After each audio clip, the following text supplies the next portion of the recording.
All right, welcome to Dual Redundancy, the only podcast where you can hear all the latest in television and entertainment news with too many else with exactly the same opinions. I'm one of those hosts, David Allen, and another one is John Berwick, and the third one is Kyle Bridger. I would say that I am the humble assistant, Natalie, to John's Gene Cousineau, to Dave's Sally Reed. He's just so, he works me so much, and then he berates me. well, you stole my idea. You stole my idea, and those carrots that you were supposed to peel and make them into baby carrots, you didn't do it correctly. Yeah. I don't think you're able to put on my deodorant anymore. I think you're going to be demoted. Oh, okay. Yeah, we're going to be talking about all those characters, and of course, the titular Barry when we talk about Barry. Season 3 concluded last night. We will talk all about season 3, including the big season finale. A lot to talk about tonight with that. We got some quick checks for some recent movies. But before all that, man, this first segment, I don't know what it is. John, what is it? In and Out Points. In or the out. In or the out. In, out. Yes, it is In and Out Points. 2 weeks ago, we reviewed it. And then last week, we discussed its impressive box office hold. But this week, Top Gun Maverick is flying towards a lawsuit. That's our first In and Out point this week. The heirs of the original writer of a magazine article that inspired the 1986 film Top Gun has sued Paramount Pictures, saying that the studio willfully ignored a copyright claim filed in 2018 before making the high-flying sequel. I'll get into the specifics of this, but John, are you worried here that they're going to be coming for the money? Nope, not at all. You know why?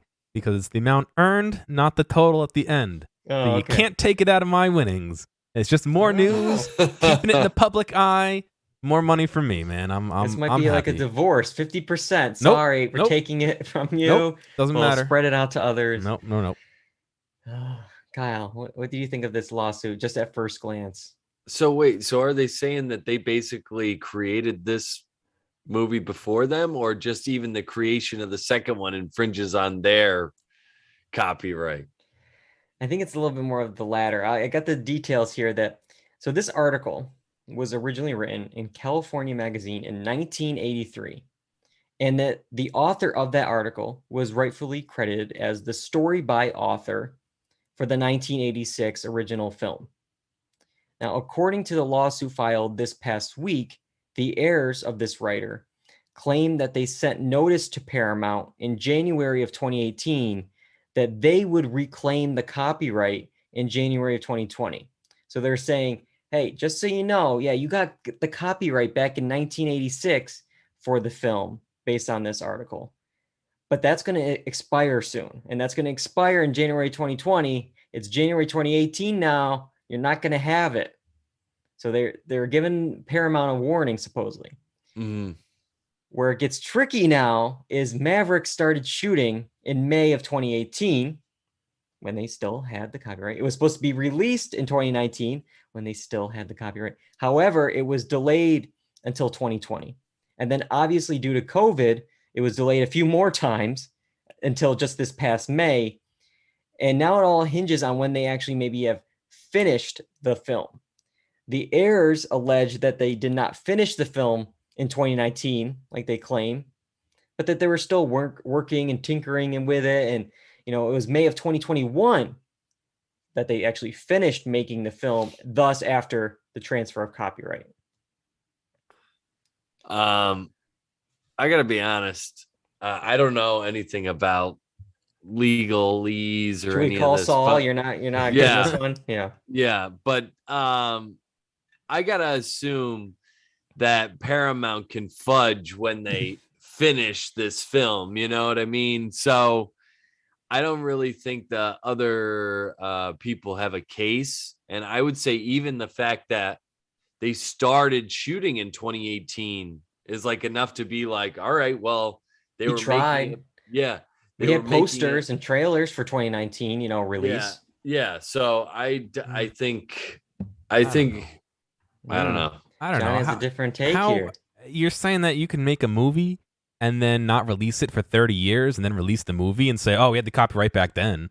Like, I don't know. That's true. I feel like That if is they're also releasing true. it now, they should have the copyright now. If they plan to put it That's on true. streaming or put it on DVD, they should have the copyright now. Like, I'm not a lawyer, but is that not how copyright works? Like, It goes back to like the Seth Green thing with that NFT that was stolen. 'Cause he Yeah. made that show. It's like, well, I had the copyright for the NFT then, Yeah. but then it was stolen from me. I can't release the show now.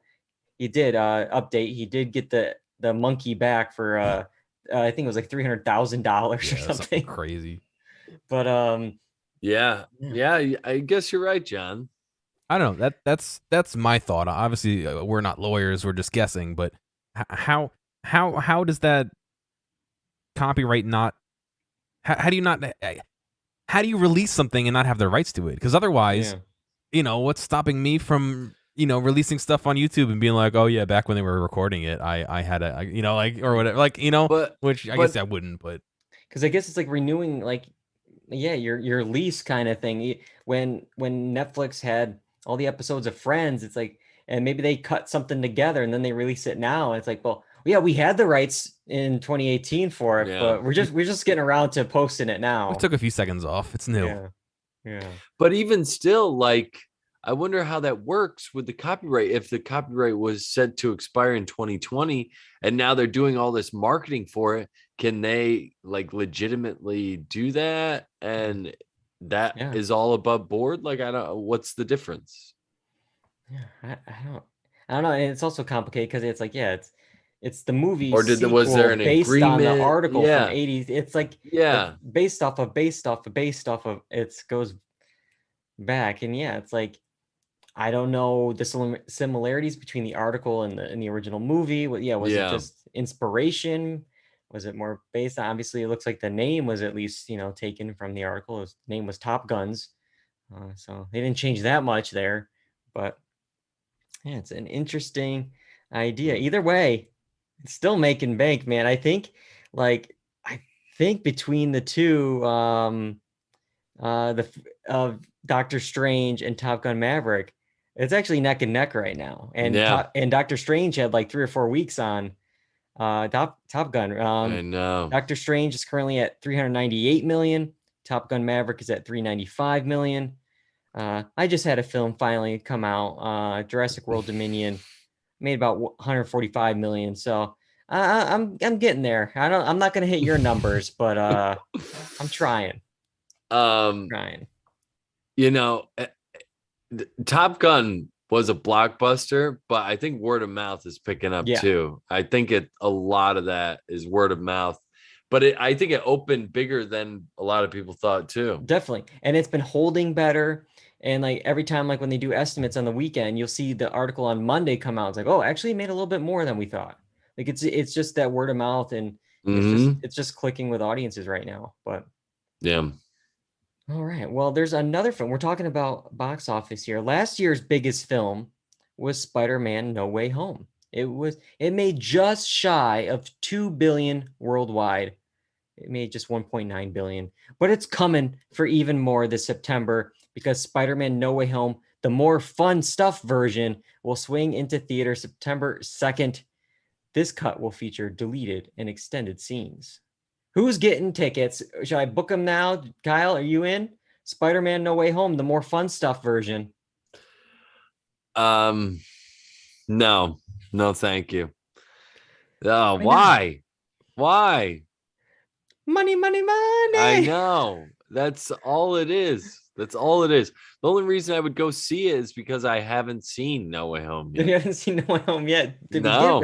Yeah, me neither. So this will just be the more fun stuff. This will be just the normal fun level for you, Kyle. Yeah. And then we can watch the boring cut. Yeah. The less fun stuff version, the original. But I have seen that film. I know you saw Doctor Strange this past weekend. I have seen No Way Home. I mean, the movie is already like 2.5 hours long. Like, how much longer do you want this movie to be? I Like, know. oh, Yeah. we're clocking in at 3 hours now. Oh, let's clock in at 3:15. It's just make a TV show at this point. Like, Yep. but I don't know. For me, it's like the scenes were deleted for a reason. Like the film was paced at a certain length. Like, what are we doing here? We're adding like let's add in some bloopers They were next. deleted because they were great. They were You too don't fun. get that. They were They were too good. too It was fun. more fun, yeah. But I don't know for sure. I don't have the Blu-ray of Spider-Man No Way Home, but I was reading on Reddit that these deleted scenes, because normally when you would get the Blu-ray, I remember growing up like the DVDs, back in my day, they would have like the extended cut on the DVD, they would have the original cut, and they would have like a deleted scenes, they would have blooper reels, they would have this, that. So it sounds like Sony or whoever here didn't include the extra scenes, the deleted scenes on the Blu-ray, the original Blu-ray, that is. They're going to now put them in this movie to make people, if you want to see these deleted scenes, you got to watch the movie. And then I'm sure, I don't know if I don't have the details here, but I'm sure 6 months after that date, there's going to be another Blu-ray release with that cut. It's really And, gross, like, dude. It's so gross. You've already made almost $2 billion. How I much know. more money do you need off of one thing? You're really squeezing that sponge as much as you can. Yeah, it's really gross when you think about it. Yeah. Because like diehards are gonna go out there and do that. Yeah, and more power to them. Spider-Man No Way Home was fun. All three Spider-Mans together. It was a big cinematic event. I get that. This is more fun. Yeah, this one's gonna be more fun. And then the next one's even more fun. So, yeah, it's just Can't you see they're all laughing? They're all having look a how much good fun time. they're having. I just feel bad for the guy who watched the original Spider-Man No Way Home, the less fun one, like 292 times. Like, does he now have to get started on this? Yeah, he's record? gonna have to do it He's again. probably gonna be happy that he has something new to watch. That's true. He'll watch this. What is this? I don't have this thing memorized yet. But the other thing is now I'm really mad because if only this news was earlier, because I could have picked this in the box office draft. Like, right? That's September 2nd. I got 3 weeks before the end of summer. This will make more money than the DC League of Super Pets, whatever this re-release is. It's gonna make more than Elvis. Like, this is gonna be a big movie, I think. Wow, you think it'll make more than Elvis, huh? I don't know. I'm just joking. In 2 weeks? Who knows? I mean, the film made $2 billion. I mean, this thing could, if it makes an opening weekend of 40-50 million, that's already probably more than League of Super Pets may make. I don't know. I don't know. Or maybe I get grandfathered in the domestic total. It is a re-release. But no, we're not rolling with that. The other thing, this would be a really good prank. This is what Sony should have done, because they did that re-release of Morbius as well. Oh no! Is that they go, oh, Spider-Man No Way Home, more fun stuff version. You gotta check it out September 2nd. And you go in, you sit down, you're all excited, and then like all of a sudden you see the lights fade. It's Jared Leto on the screen. It's a Morbius movie. It's a re-release of Morbius again. We got you. Those 20 minutes are just Jared Leto in the Morbius costume.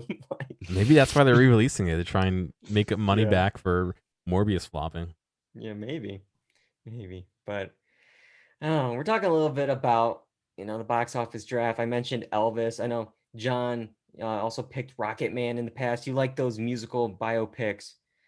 Well, we may have a third coming. This one is going to be about Madonna, starring Julia Garner. The Ozark and Inventing Anna actress has been offered the role of the pop icon in an upcoming biopic. Variety says she is considering and is expected to accept the offer. I know we like Julia Garner from Ozark, but Kyle, are you excited to see her possibly, get a big role here as Madonna? Yeah, I mean, I think she'll knock it out of the park. She's a great actress. I think when did we first see Julia Garner? Wasn't it the Americans? Maybe? Yeah. That was the first time I saw her. Yeah. So I mean, right from there, she's always been good. And definitely very, very good in Ozark. So I mean, I have no doubt that she'd do a good job, Yeah. Yeah, I will admit I did skip Inventing Anna. I maybe have I did overheard too. some of the dialogue and accent work from the other room, and it was a choice. I know Yes. the person Anna was also a character, but Mm-hmm. I don't know. I don't know for sure there on that one, but it definitely hits it out of the park in Ozark. Mm-hmm. And yeah, John, I know you're a big music guy with with Queen and stuff like that. Are you excited for a Madonna biopic? Yeah, I'd check it out. Yeah. Yeah. Yeah, I think here's the question though, would Julia Garner be enough for you? Because the other actresses in contention, supposedly, again, according to this article, it's rumored, but Florence Pugh, Mm. Demi from Euphoria, Odessa Young, those were just a few of the names that were floating there. Any of those maybe instead of Julia Garner, or are we happy with Julia here? I think she's a good Yeah. lookalike at least. I mean, Yeah. The Yeah. lookalike is there, I think. Yeah. And I think she's a great actress. And Florence Pugh is like, A great actress as but well. I yeah, mean, yeah. borderline star with Mhm. the now that she's been in like Marvel movies and stuff. So but yeah, I think it's a good choice. I think it's gonna be fine. Yeah. She's a really great actress. So Yeah, I'll be curious about the music and the singing. I didn't know Julia can sing. And reportedly, Madonna held this like Madonna boot camp that consisted of like 11-hour choreography sessions and singing auditions with Madonna herself, because Madonna is going to be directing this film. So I guess it must have impressed her enough, at least have the yeah, basics, the singing chops to portray the icon. But I will say, Madonna boot camp, huh? yeah, yeah. Wow. I will say I am a little worried about the film because Madonna is directing it herself. I I mean, You one, don't because say. I haven't seen any direction ever, any directed films The from minute you Madonna. said Madonna was directing, not that I don't believe in her, but is this her debut? Yeah. Maybe. I mean, at least a big budget. I mean, who knows if she's done something in the past. I'll see if I can find it on IMDb. But for me, I am worried because I mean, we saw it, John, with Bohemian Rhapsody. We were all excited, when we initially heard that, Sacha Baron Cohen was going to do this kind of R-rated Bohemian Rhapsody, Freddie Mercury, movie biopic. And then I remember hearing like this interview when he was talking with, the members of Queen, and they're saying, "Oh yeah, we have this idea that like halfway through the movie, Freddie's going to die." And Sasha's like, "What?" It's like, "Yeah." And then the rest of the movie will be about how Queen, overcame that and continued performing and blah blah blah. It's like, well, no, like I don't want that. Like I want an accurate movie about Freddie's life, not this watered down version. So that's what I'm worried that Madonna may kind of, skip some Mm. of the more controversial, the more maybe real stuff that Mm, you would want in a biopic. yeah. But that's true. um let's see here. Let's see, we got director, 4 credits for Madonna here. We have Filth and Wisdom from 2008, a Wow. comedy centered on 3 flatmates living desperate lives in London. Interesting. Okay. Good for Madonna. I didn't know she was in Yeah. directing. Yeah, she has a lot of different credits here. WE from 2011. She had a short Secret Project Revolution, and then Untitled Madonna biopic is in pre-production right now. So those are her The 4. thing, the thing with all these like biopics or TV shows based on real people, like the Pam and Tommy situation, is like, okay, you can either get the person on board and they're kind of hesitant to share all of the dirty details, or you get like this unauthorized biography of these people, and then they're like fighting it out in courts, and it's like, can you truly believe these stories? So it's the truth has got to be somewhere in between at some point. I don't know, but maybe, I mean, if you have an artist that's willing to share it all, but still, they want to be shown in a good light, right? You don't want to just be just down all the time. So I don't know, man. Yeah, we'll have to wait and see. It might be a little bit before we actually, if they're just in pre-production now. A lot of work to do on that biopic. But let's see here. We are now ready to talk about something that did just conclude, and that is Barry. In order to talk about it, we have to go back. So, guys, send us back. We're back, baby. Gotta get back in time. Barry, season 3, the finale was starting now, and that was on June 12th, last night. We talked about the premiere in 382, and again, we are going to spoil this season and this finale of Barry. We're talking about spoilers. It's been a dark season for Barry and all of our characters, and it seems like it's only going to get darker now. Again, spoiler, that Barry has been arrested attempting to kill Detective Moss's father. That's how we ended the finale of Barry. We're going to talk all about the season, specifically the finale, but I guess we can start with John. Give me your just overall thoughts first, and then tell me what you thought about the finale. Overall, I really liked the season. They had a good mix of, I guess, drama elements and a lot of humor, which I know we'll get into some of the humor of, running a show while in a show, kind of.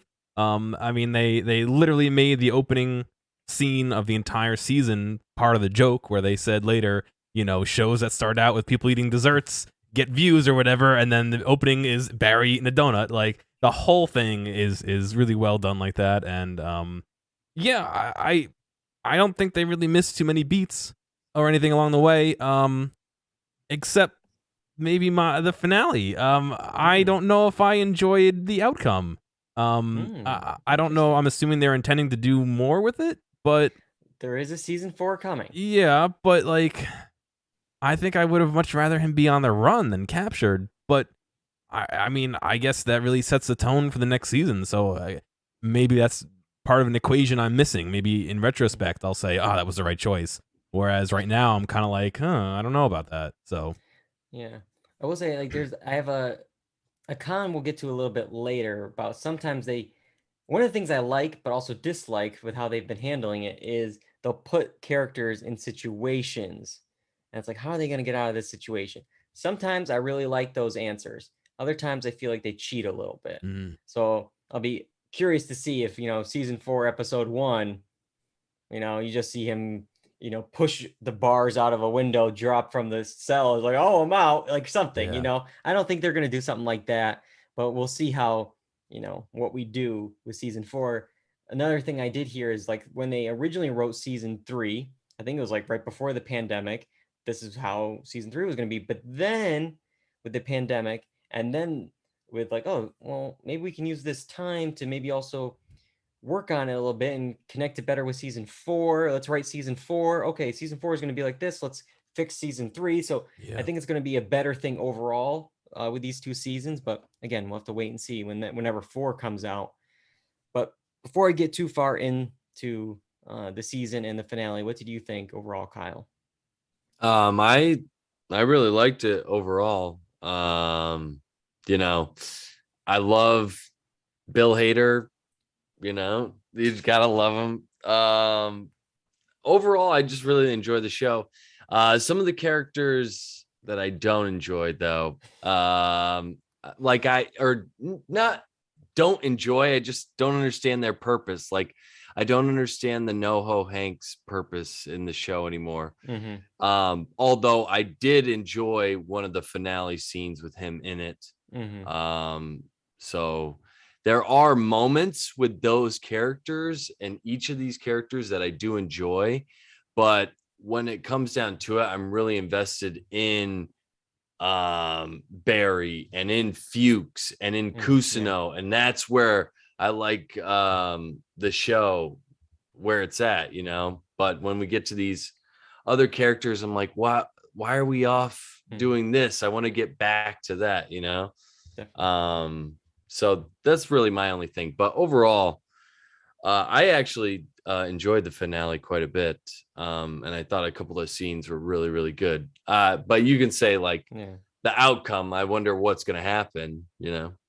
Yeah, and I'd say I'm maybe more in the middle of you guys for the finale. Overall, I really liked the season a lot. I thought it was so well done, and we'll get to what we liked in a second.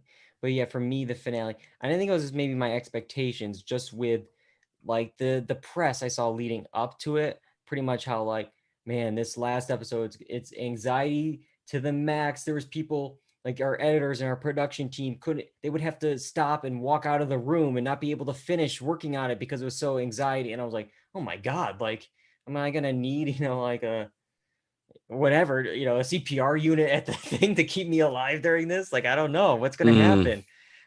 So maybe my expectations were just so high. There were still some very surprising moments. There were still a lot of great moments in the finale. And I just want to start overall talking about some of the pros of the season as usual. But I thought, especially this season, I thought like some of the cinematography was just top notch. I mean, we saw this motorbike speed chase on the highway, and like we see him, we're following him from behind onto the on ramp, and there's using a lot of just like natural sounds. There's no music in this chasing.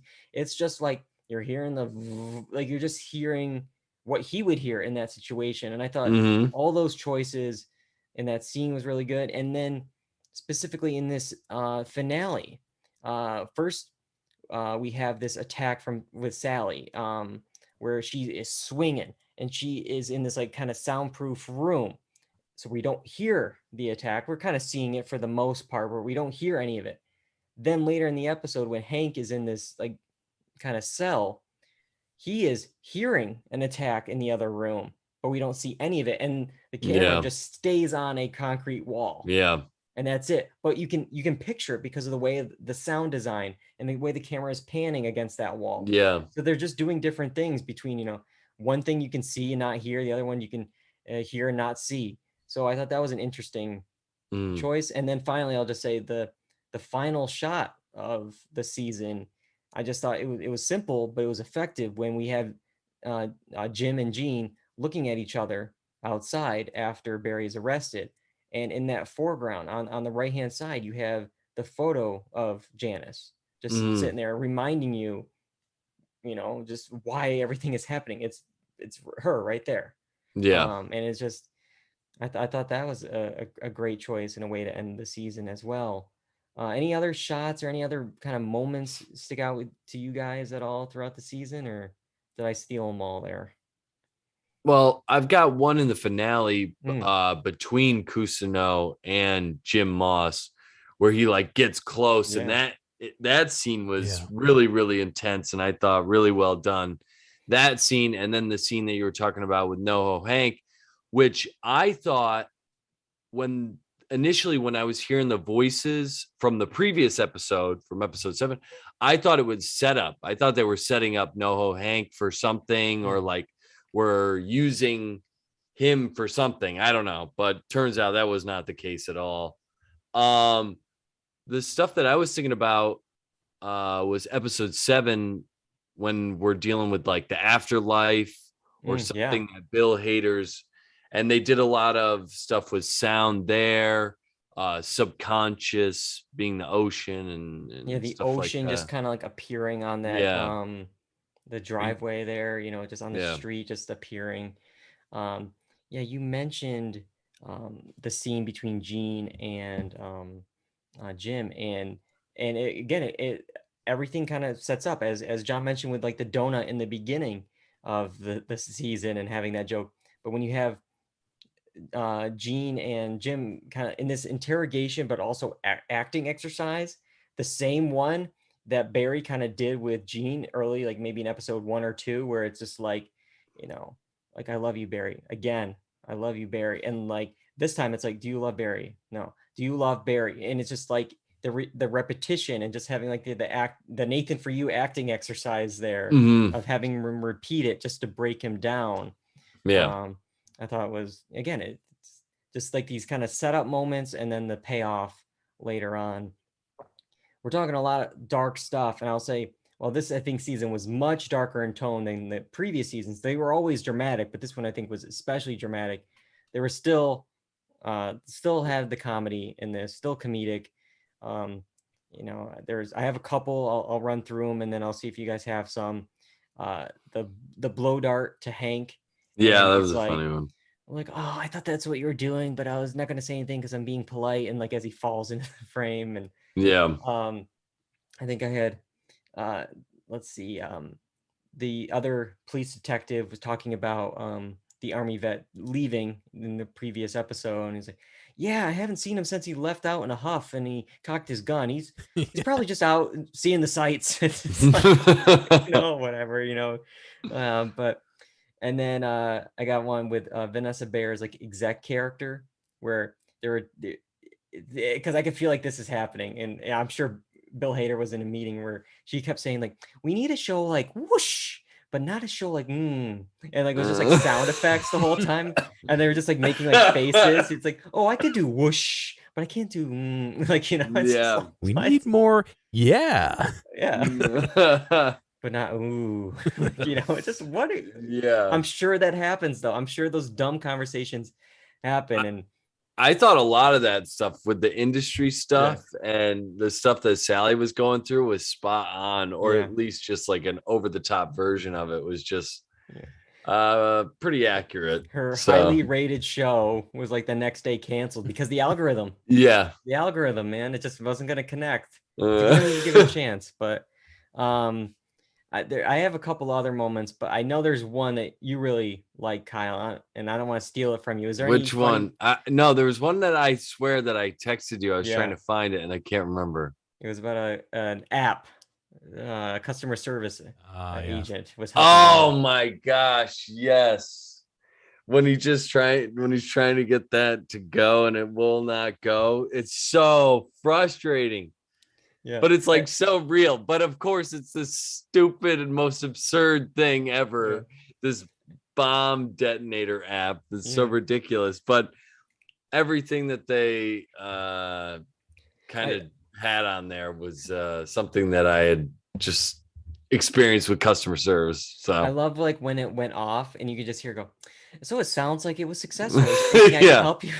Just like nonchalant, just going through it. But yeah, John, is there anything else I didn't take from you?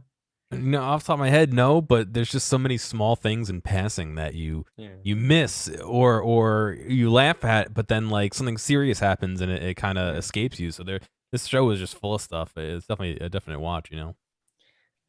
And the stuff with like Sally and her show, I will say this season I like her a bit more, but she's still not my favorite character. I mean, there was previous seasons where I was just like, I don't understand just the character. The actress is doing a great job playing the character. I just don't understand the character as a whole. And I feel like it helped a bit more with this season, especially in these last 2 or 3 episodes. I texted a friend about at least the setup for why Sally came back to Barry. She wanted to mess with Natalie after Natalie kind of stole her idea in a way, and they have this big fight, or not big fight. I mean, it was a one-sided fight in the elevator, and that video leaks.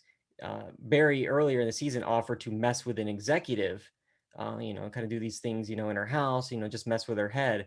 And Sally, wants to do the same thing to Natalie. So we came back to visit Barry here, but no, then we had somebody else visit, and we almost lost Sally in that scene.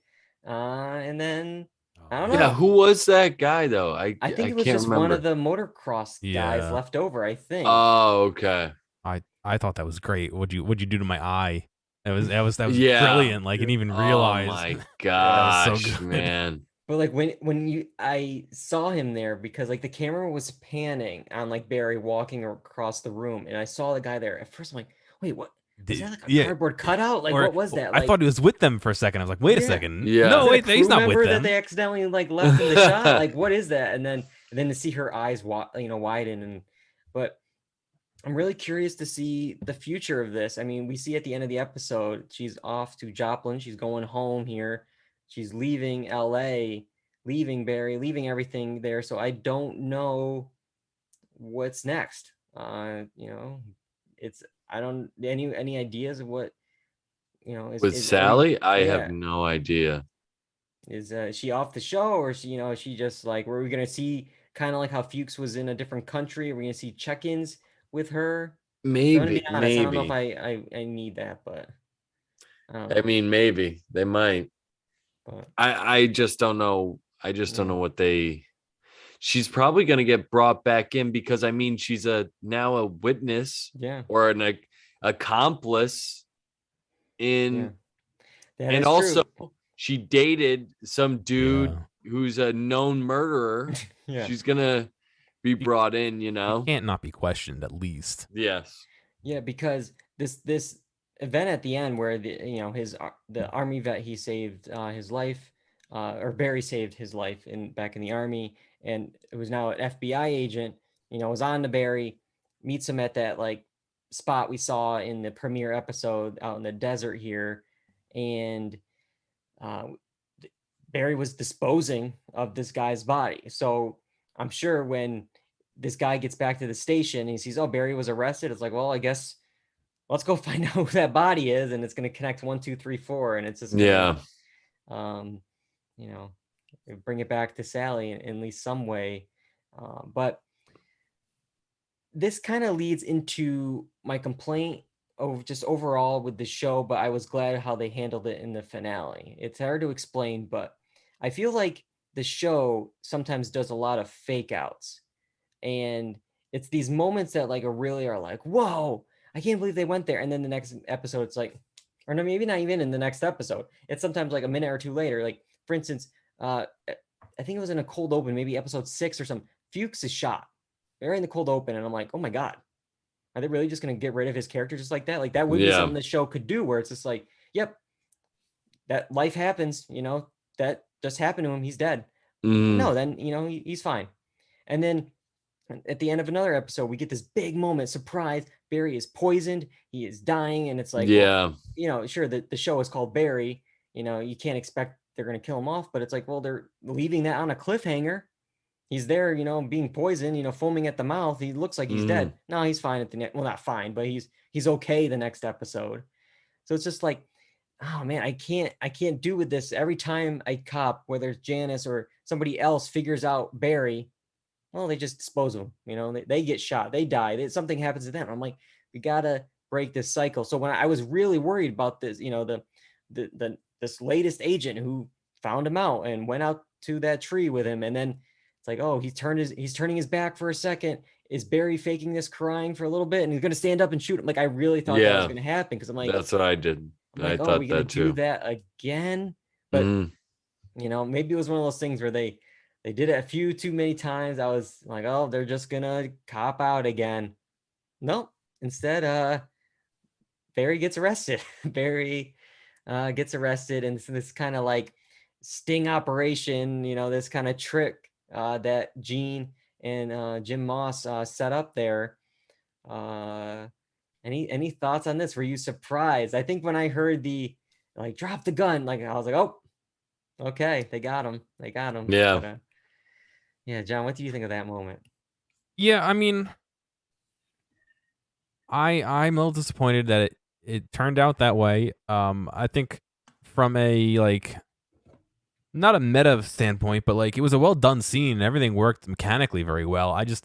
It doesn't feel like Barry to just have him be arrested and just go with it. Like Mm, I don't know. I would have much kind of rathered him go out in a blaze of glory or go on the run or something. And this seems like the most timid of the options, I guess, mm. is my complaint. But I don't know. Like I said, what does next season hold? Is the first episode of next season going to be the prisoner transport gets crashed and he escapes? Like I don't know.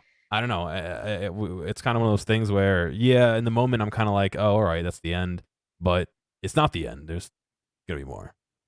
Unless it's not like a catch me if you can situation where actually we'll give you a nice little pad here, whatever the nice prison cell is, so you could help the FBI figure out other hitmen, and or a hitman Yeah. that takes out hitmen or something, like as long as we don't, I feel like, get that. I'm really curious of what they're going to do, and if like season 4 is the last season, Barry and Fuchs are now in jail. Fuchs is That's what I fine, was.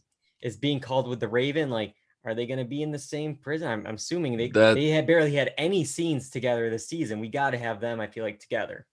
that's what I was thinking. Is I don't know how they were gonna rationalize it, but have Barry and Fuchs in the same prison and they're working to get out or something to that capacity. Yeah. I don't know. But yeah. But way to go, Gene. He used his skills. He's a masterclass actor, I guess. He Yeah. is. He got Barry into Yeah, the trap there. that master class stuff. That is funny. That's yeah. some good stuff for And then the Henry director Winkler. being like, I don't know what I'm doing at all for this master And class. I feel like that's real Hollywood as well. Yeah. But Sure. one last thing I want to bring up here. Is there anything to the fact of in the very beginning of this episode, Sally and Jean are on the dead beach, on the beach where all of Barry's victims are, surrounding him there in this kind of like dream sequence moment here. Is that just a realization from Barry of like who could get hurt from his actions? I could lose these people if I keep doing what I'm doing. Or is that some sort of foreshadowing? End of season 4 is like they're too caught up into this world now. They're gonna end up dead and on this beach with all my other victims. Is there anything to that? You could just say they're in the back. They're already victims of his life. You know what I mean? He killed Gene Cousineau's girlfriend. Yeah. That's Gene is now a victim of him. He has to live the rest of his life with Barry's consequences, So, That is true. and then Sally, I don't know. You could make something up. I will say, when the episode started, I was like, it would have been one thing if I saw like one of them on the beach, because I'm like, oh, maybe they'll end, like it'll be like, oh, the end of the episode, one of them will lose or something. When I saw both of them, I'm like, you're not killing both of these people off in this episode. I could see maybe losing one of them, but you're not going to kill, half of your main cast, really. Because you already got NoHo Hank kind of separated, so you got like 5 core people you're not getting rid of. Yeah. But yeah, I don't know. We'll have to wait and see. It's going to be maybe a bit before we get to season 4. I'm hoping with the pandemic, with the scripts being written, they'll get right on it. But it was a long wait for season 3, so we'll have to wait and see. All right. Well, we got some time tonight. We can do some little check-ins, little quick checks. Quick check. All right, we're going to start off with me with a film that just dropped this opening weekend here, Jurassic World Dominion. It's been 4 years after the destruction of Isla Nublar, and dinosaurs now live and hunt alongside humans all over the world.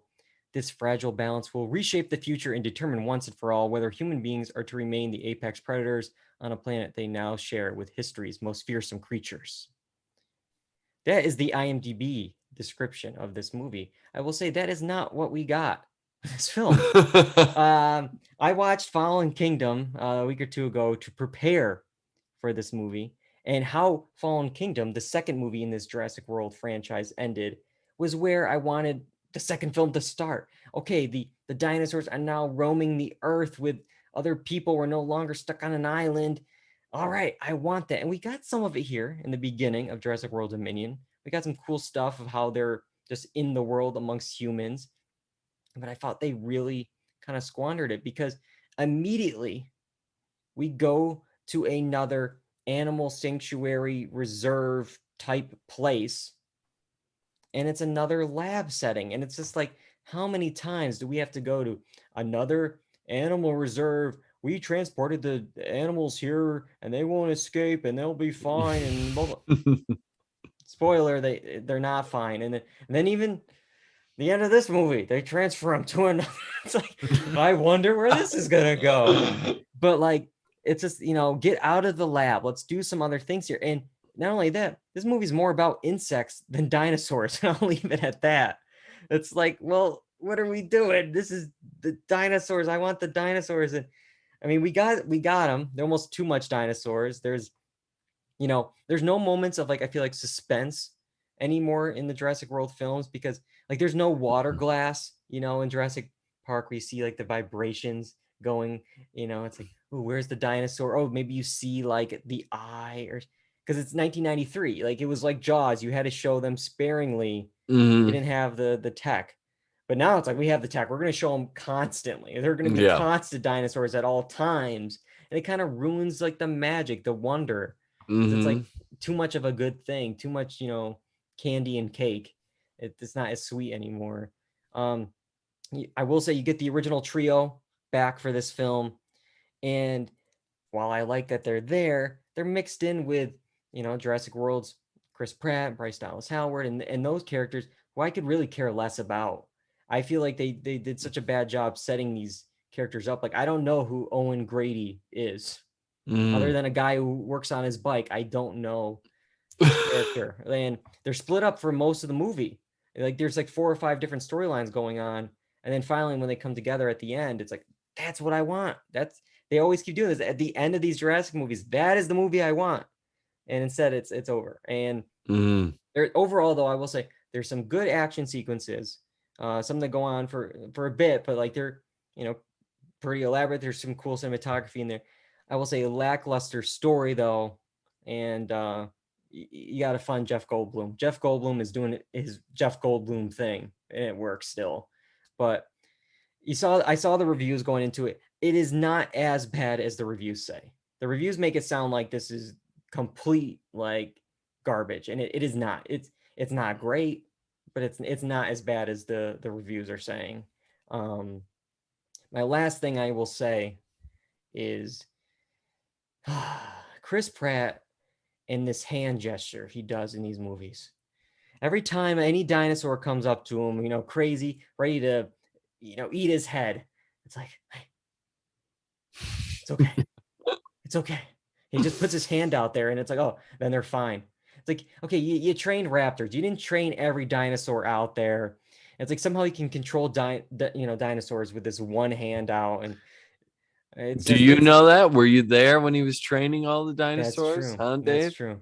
I just find it hard to believe that a T-Rex that thinks of you as, an M&M is like, oh, you put your hand out. It's like, all right, I'll back off. You got me. I won't attack you. I won't bite the hand off.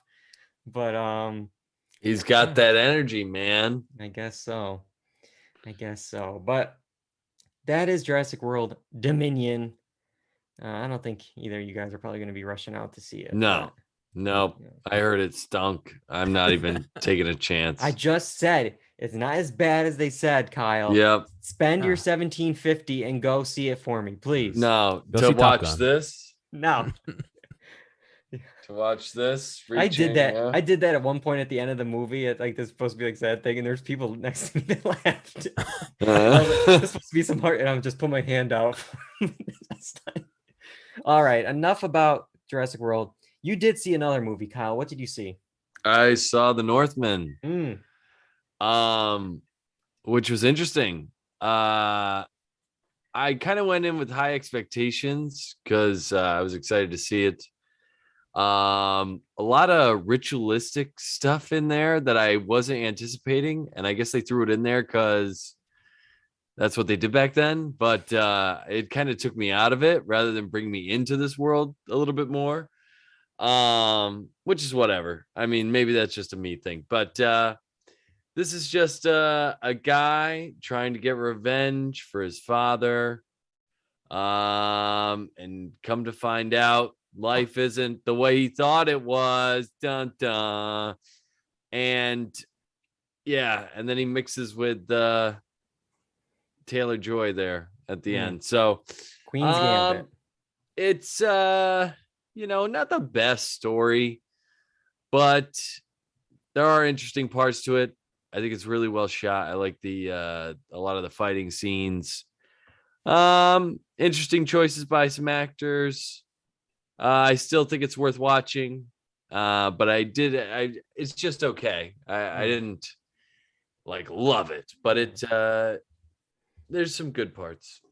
And Definitely. where's that available right now? Peacock, I believe. Peacock. All right. Mm. Maybe you have to pay for it. I don't know, man. Yeah. I think the Jurassic World films are on Peacock. I think it's an NBC Universal. We're Mm, shelling for Peacock tonight. mm. John, do you have something on Peacock?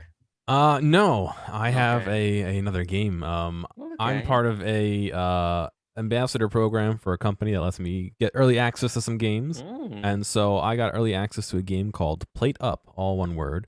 And it is a 1 to 4 player game, cooperative, where you try and serve people food. And so you might be in the kitchen making salads. People might order just lettuce, lettuce, tomato, onion, whatever, different combos, and you gotta grab the food, chop it up, plate it, deliver it to the table. If you have a buddy, maybe they deliver and bring you back dirty plates, and you cook and wash. And the more people you serve, the more money you get, and you can buy upgrades. And maybe you buy a sink that can hold more than 1 plate at a time. It'll wash 4 plates at once instead of washing 1 at once. Or maybe you upgrade your counter to let you chop food faster or whatever. And it's nothing. Excuse me. It's nothing that is groundbreaking, but it's done really well and it flows really well. And I played with one of my streaming buddies, and I had a lot of fun. It was really a lot of fun coordinating and figuring out how to rearrange your setup, because every single tile can be moved. So if your sink is in the way, in between days, you can pick up your sink and move it across the room, and maybe that gives your buddy access to help you. Maybe they could throw stuff directly in the sink instead of having to put it on the counter and you put it in the sink. So it was a lot of fun, and it's not available yet for people. In fact, it's still early access. The game doesn't have music yet, so it's very early on in its life. But I had a lot of fun with it, and I'm looking forward to seeing how it can polish itself up and how good it gets. That's cool. Can you purchase like a rat to put under your chef's hat and control you as a chef, or is that could that be Not, something you add in? yeah, maybe that's DLC for later. Who knows? The Ratatouille approach. Ratatouille, Yeah. the Ratatouille version. That's in Yeah. the more fun stuff version. Oh, I Yeah. gotta pay extra for that one. Damn. Yeah. But All right. what was nice is I bought it, but I was able to play with my buddy through Steam without they didn't have to buy a copy or nothing. It's just Oh wow. it's multiplayer, and as long as you are friends with them on Steam and you're happy to share the controls with them, they can just connect the controller, use a mouse and keyboard, whatever they want, and they get piped to feed, and they can see it, and you can get their inputs and everything. It was great. It was nice and That's easy. wild. Yeah, it was pretty good. Well, thanks for the invite. Yeah. All right. We'll play one day. All right, cool. Well, next week, I'm inviting all of our listeners for one more podcast in June. It's FX's The Old Man. We're going to be talking about this latest FX drama, The Old Man. It's coming. And after that, July is going to be busy. I'm going to read off some of the things coming in July just to get you ready, because a lot is coming. We got the second half of Stranger Things season 4. Westworld and Better Call Saul return. Big Brother, Nope, The Boys season finale. It feels like it just started, but it's going to be ending in July. Emmy nominations. And then here's a little Dual Redundancy tease. We may have another TV draft game, and I'll leave it at that. That's just a tease. It's in the early stages. We're figuring it out still, but it may happen in July if you're lucky. Let's see here. You can find those episodes on YouTube, Apple Podcasts, Spotify, the blog, dualredundancy.com. And of course, we're live on Twitch, twitch.tv/dualredundancy. Normally, Monday nights, that's what tonight is, Monday nights at 8 p.m. This old man show, that's going to be Wednesday. And then we'll figure out from there. But to make sure you know our schedule, follow us on social media, Twitter and Instagram at Dual Redundancy, because summer can get a little interesting with our schedule. I got to thank both you guys for joining me tonight. Just, doing this one show, but doing it so well. Kyle, just for all the hot takes. John, for directing the show. I couldn't do it without you guys. Thank you. All right. Until next time, whenever that may be, I'm David Allen. I'm John Berwick. And I'm Kyle Bridger. And that's all we got for Dual Redundancy. Goodbye, everybody.